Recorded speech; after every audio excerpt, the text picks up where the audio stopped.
आज यहाँ पे दो तीन बातें हुई हैं, मैं सबको टच करूंगा। पहले हमारे ऑनरेबल एक्स लॉ मिनिस्टर साहब तार साहब ने फुल कोर्ट का भी जिक्र किया। जी डॉक्टर साहब। सर कितना अच्छा होता, उसमें दो चीजें डिस्कस हुई थी, 191 और 184। कितना अच्छा होता जब फुल कोर्ट बैठा होता तो वो वहां पे ही रूल्स 1980 के बदल देता, मसला ही खत्म हो जाता। उसमें इतने 3-4 दिन करने की बजाय सिंपल रूल्स बदलने थे ना, वो रूल्स आज भी नहीं बदले। कल को कोई और सुप्रीम कोर्ट का चीफ जस्टिस आएगा, वो उसी रूल्स के लिहाज से लेगा फैसला। नंबर 2, इतना हो जाना चाहिए था कि 184, मैं ये जरूर समझता हूं कि अपील का हक होना चाहिए।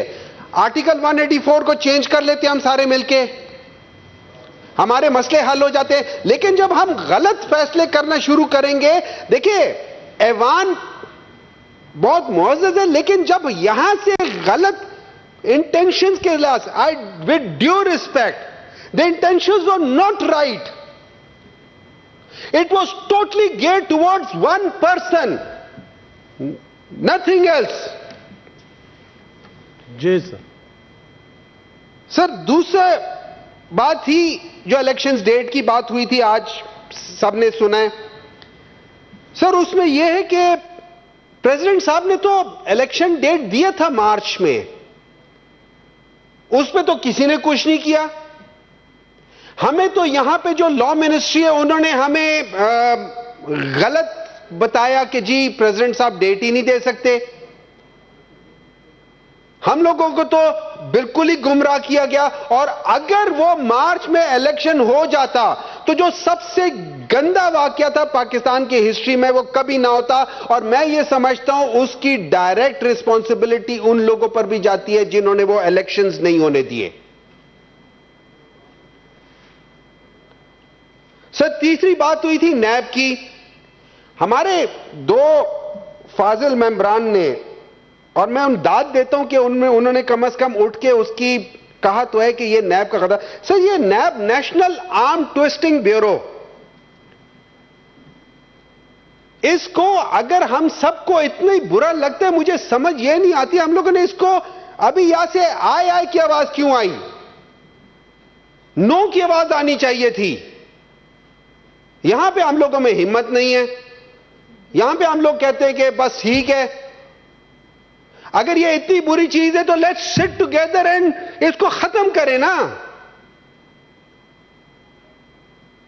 थोड़ा सा तो हम लोगों को अपनी गिरबान में देखना पड़ेगा कि हम लोग क्या हैं, हम खुद क्या कर रहे हैं। सर हम इस सारी गलतियों में बराबर के शरीक हैं, और जब तक हम लोग अपने आप को ठीक नहीं करेंगे, ना ये मुल्क ठीक होगा, ना हमारा रास्ता ठीक होगा। और अभी भी मैं ये समझता हूं कि ये इलेक्शंस जो 11 फरवरी का जो ऐलान हुआ है, अच्छी बात है, हो जाए। लेकिन क्या इस इलेक्शन में जिस तरीके से माहौल बना हुआ है, जिस तरीके से ये हुकूमत जो basically extension of the Pakistan Muslim League Noon की एक्सटेंशन है, जिस तरीके से ये पाकिस्तान तहरीक इंसाफ के उन वर्कर्स को जिनका कोई ताल्लुक नहीं था 9 मई से या किसी भी इस किस्म के वाकये से, उनको भी ये बार बार अंदर कर रहे हैं।